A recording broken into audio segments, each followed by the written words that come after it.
अस्सलाम वालेकुम फ्रेंड्स, मेरा नाम है मोहम्मद अली खुर्शीद। मैं आपको खुश आमदीद करता हूँ अपने चैनल ऑलराउंडर पर। जी हाँ दोस्तों, आज है सैनमा 40 की फर्स्ट क्लास।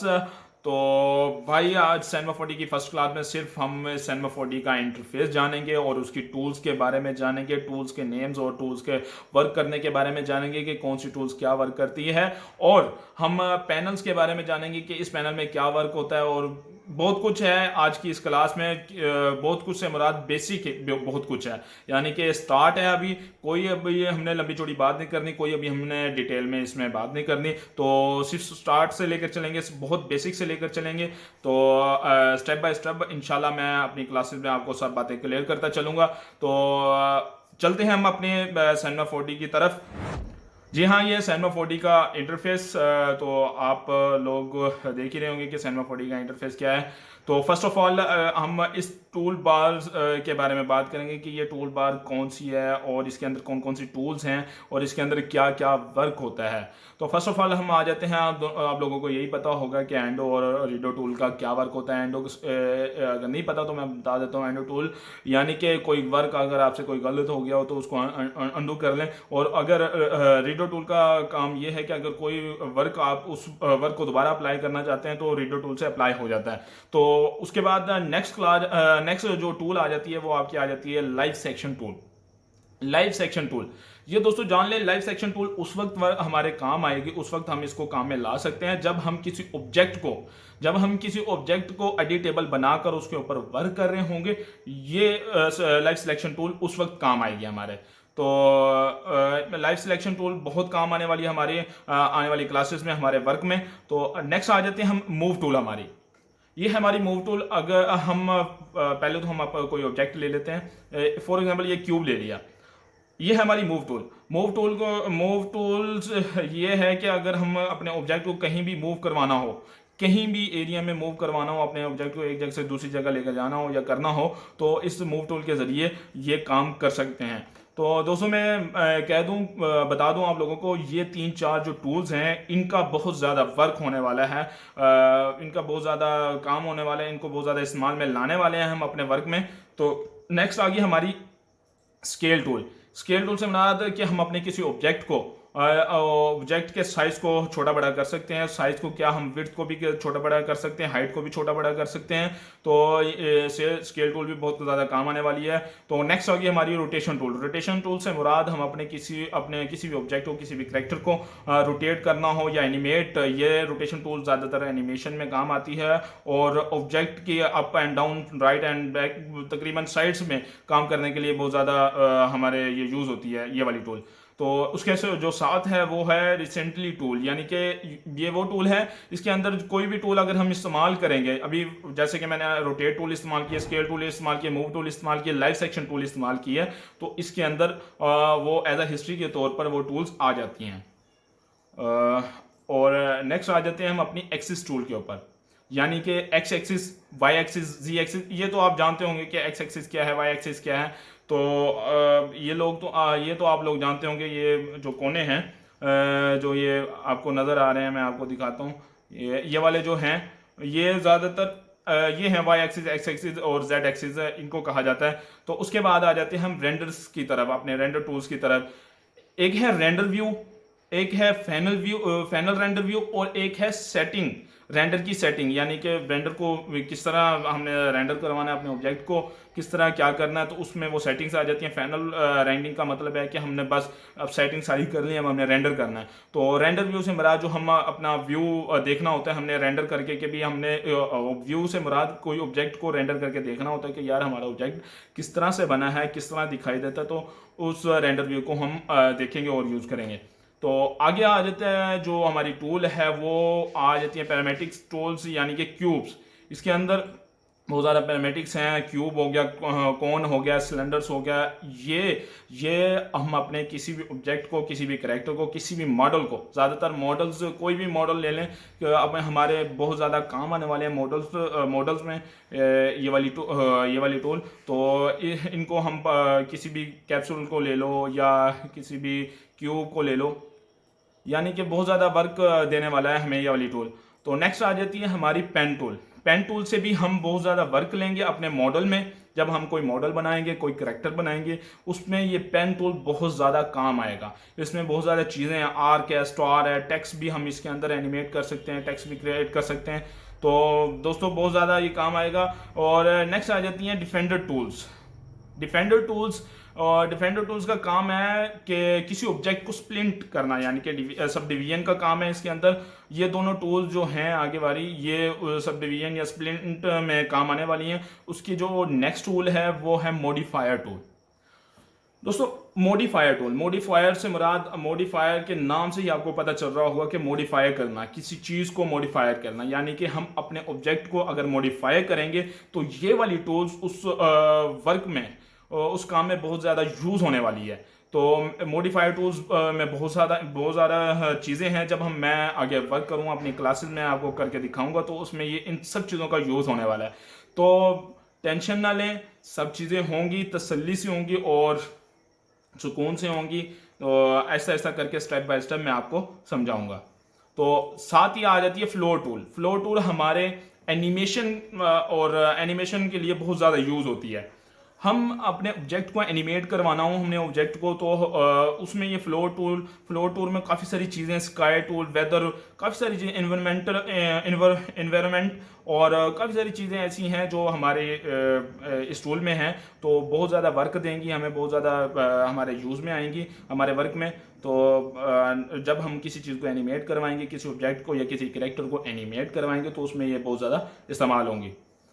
तो सॉरी दोस्तों, मैं बहुत ज़्यादा जल्दबाजी में जल्दी जल्दी बोल रहा हूँ। वो इसी वजह से बोल रहा हूँ क्योंकि मेरी क्लास, मैं चाहता हूँ कि क्लास मेरी जो भी हो वो 10 से 11 मिनट की टाइम में हो, ज़्यादा लंबी चौड़ी ना हो। क्योंकि ज़्यादातर लोग लंबी क्लास को नहीं देखते और स्किप कर देते हैं, या तो वीडियो को डाउनलोड करके देख लेते हैं या तो स्किप कर देते हैं।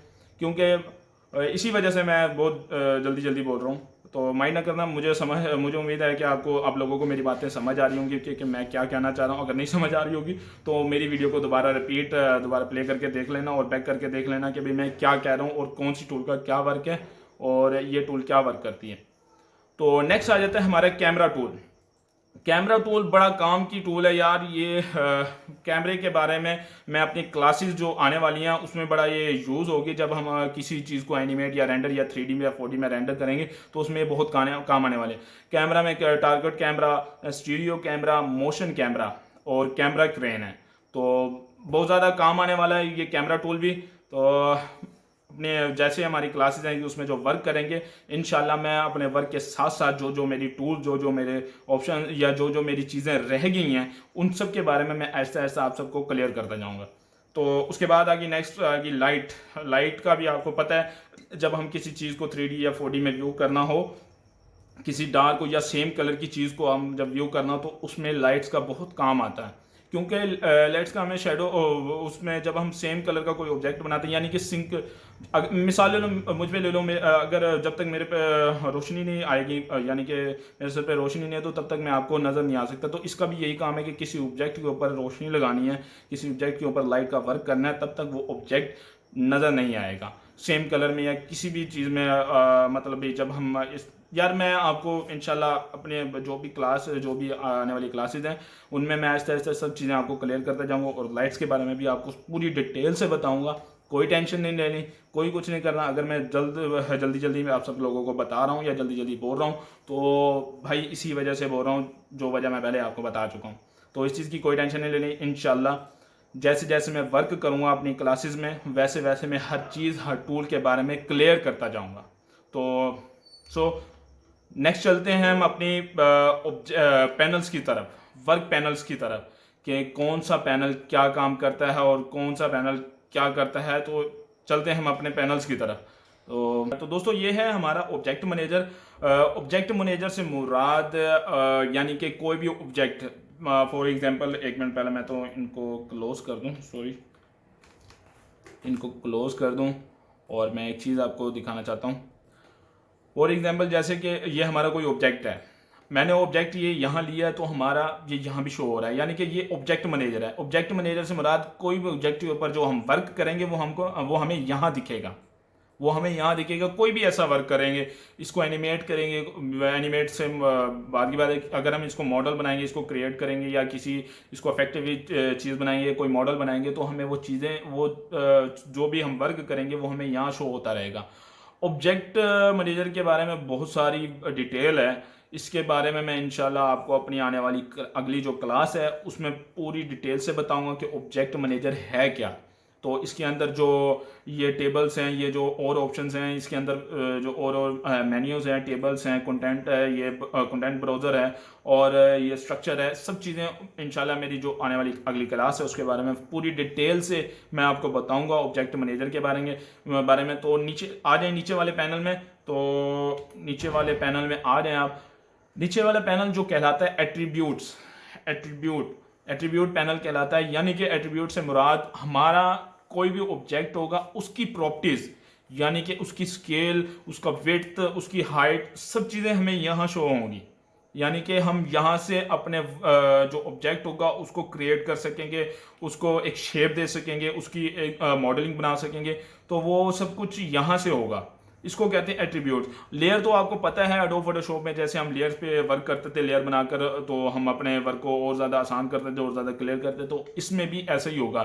तो इंशाल्लाह जैसे जैसे मैं कोई वर्क करूंगा तो लेयर्स के बारे में भी आपको बताऊंगा उसके अंदर, और लेयर्स के साथ भी वर्क करूंगा, लेयर्स बनाकर भी मैं उसके अपने वर्क में इसकी हेल्प लूंगा। तो इंशाल्लाह मेरी आने वाली क्लासेस में लेयर के बारे में भी और एट्रीब्यूट्स के बारे में भी सब कुछ डिटेल से क्लियर, इंशाल्लाह मैं सब चीज़ें क्लियर करता जाऊँगा जब मैं किसी ऑब्जेक्ट के ऊपर वर्क करूँगा। तो नेक्स्ट आ गया हमारे पास ये मटेरियल पैनल। ये वाला जो है ये हमारा मटेरियल पैनल है दोस्तों। मटेरियल पैनल से मुराद यानी कि हम अपने ऑब्जेक्ट को कोई मटेरियल देना चाहते हैं, कोई कलर देना चाहते हैं। फॉर एग्जांपल मैं आपको एक मिसाल दे दूं, जैसे कि ये आ गया हमारे पास मटेरियल आ गया। अभी तो ये एज अ बेसिक है, तो अभी मैं आपको ऐसे ही बता रहा हूँ। तो जैसे कि फॉर एग्जांपल मैं इसके ऊपर कोई कलर देता हूँ, कोई भी कलर देता हूँ, जैसे ग्रीन दे दिया, ग्रीन देकर मैंने इसको उठाकर इसके ऊपर पेस्ट कर दिया, सही है। ये अब कलर आया, जस्ट कलर। अगर हमने अपने ऑब्जेक्ट को ग्लास में, फैब्रिक में, प्लास्टिक में और मेटल में, किसी भी चीज़ में अपने ऑब्जेक्ट के ऊपर मटेरियल लगाना हो या उसको शो करवाना हो, तो इस मटेरियल के ज़रिए वो करवा सकते हैं। यानी कि हम अपने ऑब्जेक्ट को एज आ प्लास्टिक के तौर पे प्लास्टिक के मटेरियल से बना हुआ दिखा सकते हैं, ग्लास के मटेरियल से बना हुआ दिखा सकते हैं और मेटल के मटेरियल से बना हुआ दिखा सकते हैं। तो इस मटेरियल पैनल में ये वर्क होता है। इस मटेरियल पैनल के बारे में भी बहुत सारी बातें हैं, बहुत सारी चीज़ें हैं इस मटेरियल पैनल के बारे में, जो मेरी इंशाल्लाह पूरी एक क्लास इस मटेरियल पैनल के ऊपर होगी। इंशाल्लाह पूरी एक क्लास मटेरियल पैनल के ऊपर होगी, तो आपने टेंशन नहीं लेनी। उसके ऊपर पूरी डिटेल में बताऊंगा कि मटेरियल को किस तरह अप्लाई करते हैं, मटेरियल किस तरह लगाते हैं और किस तरह हम कोई और मटेरियल आजुकात इसके, वो मैं आपको अपनी आने वाली क्लासेस में इंशाल्लाह बता दूंगा। ज़्यादा डिटेल में नहीं जाता, ज़्यादा बड़ी बातें नहीं करता, क्योंकि मुझे पता है कि मेरी आज की जो ये फर्स्ट क्लास है बहुत बड़ी होने वाली है और बहुत बड़ी होती नज़र भी आ रही है मुझे। तो अगला ऊपर वाला जो हमें ये व्यू नज़र आ रहा है, ये वाला जो पैनल नज़र आ रहा है, ये है हमारी ये है हमारी एनिमेट पैनल है। ये इसको हम एनिमेट पैनल कहते हैं। ये जो है हमारा ये टाइमलाइन है, यानी कि इसको मद्देनज़र रखते हुए हम अपने ऑब्जेक्ट को एनिमेट करेंगे, यानी कि हम इसको एनिमेट करेंगे किसी भी ऑब्जेक्ट को। और उसके बाद ये हमारे प्ले बटन्स हैं, की फ्रेम बटन्स हैं। तो नेक्स्ट ये वाले जो बटन्स नज़र आ रहे हैं, ये की फ्रेम, ये फर्स्ट ऑफ ऑल जो है रिकॉर्ड एक्टिव ऑब्जेक्ट्स, यानी रिकॉर्ड एक्टिव ऑब्जेक्ट से मुराद जब हम किसी ऑब्जेक्ट को एनिमेट करेंगे तो इसके ज़रिए हम रिकॉर्ड करेंगे, इसको की फ्रेम बटन कहते हैं। फॉर एग्जाम्पल मैं आपको करके बता देता हूँ। सबसे पहले की यहाँ लगाई और उसके बाद मैं अपने इस ऑब्जेक्ट को अपनी यहाँ ले जाकर इसको, और उसके बाद मैं अपने इस ऑब्जेक्ट को रोटेट करवाता हूँ और एक की फ्रेम लगा देता हूँ यहाँ। रोटेट इतना करवाएं यानी कि मैंने इसके ऊपर वर्क कर लिया और मैंने की फ्रेम एंड पे लगा दी। तो अब देखते हैं क्या बना है। देखें ये एनिमेट हो गया है, इसको ये इसीलिए यूज होता है। अच्छा, दूसरी ये जो साथ आ गई है जो हमारी ऑटो की फ्रेमिंग, यानी कि ऑटो की से मुराद यानी कि मैं अपने ऑब्जेक्ट को एक यहाँ से यहाँ लेकर आ रहा हूँ, फिर यहाँ लेकर आ रहा हूँ, फिर यहाँ लेकर आ रहा हूँ, फिर यहाँ लेकर आ रहा हूँ। तो ये ऑटोमेटिक कीज उसके अंदर ऐड करती जाएगी। जब मैं अपने ऑब्जेक्ट को प्ले करूँगा तो ये ऑटोमेटिकली खुद ब खुद ही मूव होता हुआ हमें दिखाई देगा। तो ये तीनों बटन्स इसी चीज़ के लिए इस्तेमाल होते हैं, अपने क्या नाम लेते हैं, एनिमेट के लिए। तो की फ्रेम सिलेक्शन, ये किसी की फ्रेम को सिलेक्ट करना हो तो इस बटन को यूज़ किया जाता है। तो नेक्स्ट जो हमारे पास बटन्स आ रहे हैं, ये बहुत इंपॉर्टेंट हैं दोस्तों। तो यार इसको छोड़ दो, मैं इसको इंशाल्लाह अपने जो मेरी आने वाली अगली क्लास है, नेक्स्ट जो ऑब्जेक्ट मैनेजर के ऊपर है, जो ऑब्जेक्ट मैनेजर के ऊपर है और इस एनिमेट के ऊपर है, उसके बारे में मैं आपको, इनके बारे में अपनी अगली क्लास में आपको डिटेल से बता दूंगा। तो इनको फिल वक्त के लिए यहाँ तक अभी स्किप कर दें। तो अब हम चलते हैं अपने इस बार की तरफ आते हैं, इस टूल बार की तरफ आते हैं। तो दोस्तों फर्स्ट ऑफ ऑल जो आपको टूल नजर आ रही है, make editable tool, make editable tool, यानी कि अगर हमने किसी ऑब्जेक्ट को एडिट करना है तो सबसे पहले इस टूल के ऊपर क्लिक करना होगा, तब वो जाकर हमारा ऑब्जेक्ट एडिटेबल बनेगा। उस ऑब्जेक्ट को हम किसी भी शेप में एडिट कर सकते हैं। मेरा कहना सीधी सी बात है भाई, इस टूल के ऊपर क्लिक करेंगे तब जाकर हम अपने इस ऑब्जेक्ट को एडिटेबल बना सकेंगे। एडिटेबल बनाने से मुराद मैं बताऊंगा आपको इंशाल्लाह। तो अभी सिर्फ बेसिक ही चल रहा है, अभी सिर्फ स्टार्ट ही चल रहा है, सिर्फ इंटरफेस बता रहा हूँ मैं आपको, कोई ज़्यादा डिटेल नहीं बता रहा। तो स्टेप बाय स्टेप चलेंगे, कोई जल्दबाजी नहीं है, कोई जल्दी नहीं है। तो भाई ठंडा करके खाना है हमने, गरम गरम नहीं खाना। तो भाई इसी तरह चलेंगे हम। तो नेक्स्ट ये हमारा जाहिर बात ऑब्जेक्ट है, इन तीन टूलों को छोड़ दें, ये इसी ऑब्जेक्ट के मुतालिक होती हैं। ये तीन जो टूल बार हैं ये ऑब्जेक्ट के मुतालिक होती हैं। उसके बाद जब नीचे वाली टूल्स पे आ जाए, पॉइंट्स टूल से मुराद ऑब्जेक्ट के एंकर पॉइंट्स, यानी कि कॉर्नर पॉइंट्स जो होते हैं, जो उसके एंकर पॉइंट्स, यानी कि इसको इस टूल की मदद से हम अपने ऑब्जेक्ट को एंकर पॉइंट के जरिए शेप में ला सकते हैं, किसी भी शेप में ला सकते हैं, जिस शेप में आप चाह रहे हो। देख रहे हैं, जिस शेप में आप चाह रहे हो उस शेप में ला सकते हैं एंकर पॉइंट के जरिए। और ये बहुत हेल्पफुल है, ये हमारे क्लासेस में, हमारे वर्क के दौरान बहुत ज़्यादा यूज़फुल होने वाली है ये वाली टूल्स। तो नीचे आ जाता है एजिस टूल, यानी कि ये हमारे ऑब्जेक्ट के एजिस को पकड़ को मूव करने में हमारी मदद करती है। हम अपने ऑब्जेक्ट की शेप को चेंज करना हो, या हमें एजिस की ज़रूरत हो कि भाई हमने सिर्फ इस एज को पकड़ के इस शेप में लाना है, तो ये वाली जो टूल है उसमें बड़ी काम में आने वाली है। तो उसके बाद जो नीचे आ जाता है टेक्सचर, पॉलीगॉन्स है, जो ये हमारी पॉलीगॉन से मुराद जो हमारा ऑब्जेक्ट होगा उसकी हाइट को, और हाइट्स को क्या बल्कि उसको पूरी अच्छी तरह मूव कर सकते हैं हम अपने ऑब्जेक्ट को। पॉलीगॉन से मुराद उसको एडिट कर सकते हैं इजीली, यानी कि उसकी हाइट, विड्थ और उसकी चौड़ाई को जिस तरह हमने चाह रहे होंगे हम अपनी तरह से उसको फैला सकते हैं, उसको कम कर सकते हैं। तो बहुत ज़बरदस्त यानी कि काम आने वाला है। तो दोस्तों बहुत सारी चीज़ें हैं, बहुत सारे ये ऊपर वाले ऑप्शंस भी हैं। ये इंशाल्लाह क्लासेस के साथ साथ, वर्क के साथ साथ मैं 1 बाय 1 करके आपको क्लियर करता जाऊंगा। तो टेंशन नहीं लेनी, घबराना नहीं है आप लोगों ने। तो आज की जो सिर्फ क्लास थी, सिर्फ इंटरफेस था साइनमा 4D का, सिर्फ आपको बताना था कि साइनमा 4D इसके टूल्स क्या हैं, इसमें वर्क क्या होता है और किस तरह होता है, ऑब्जेक्ट क्या है। तो आई होप, मुझे पता है, मुझे उम्मीद है कि आप लोगों को मेरी आज की क्लास में जो मैंने कुछ बताया है वो आपको समझ आ गया होगा इंशाल्लाह। तो अब तक के लिए सिर्फ इतना ही। तो अब मिलते हैं नेक्स्ट अपनी क्लास में, जिसमें मैं आपको बताऊंगा ऑब्जेक्ट मैनेजर के बारे में, ये एनिमेट टूल्स के बारे में, एक छोटी सी एनिमेशन करके दिखाऊंगा आपको कि भाई हम अपने दो ऑब्जेक्ट को लेकर उसको एनिमेट किस तरह किया जाता है। तो बहुत इंटरेस्टिंग होने वाली है मेरी आने वाली नेक्स्ट क्लास। तो प्लीज़ मेरी इस वीडियो को लाइक करें और मेरे चैनल को सब्सक्राइब करें, और इस वीडियो को ज़्यादा से ज़्यादा अपने दोस्तों के साथ शेयर करें। मिलते हैं अपनी नेक्स्ट क्लास में, अब तक के लिए सिर्फ इतना ही। शुक्रिया।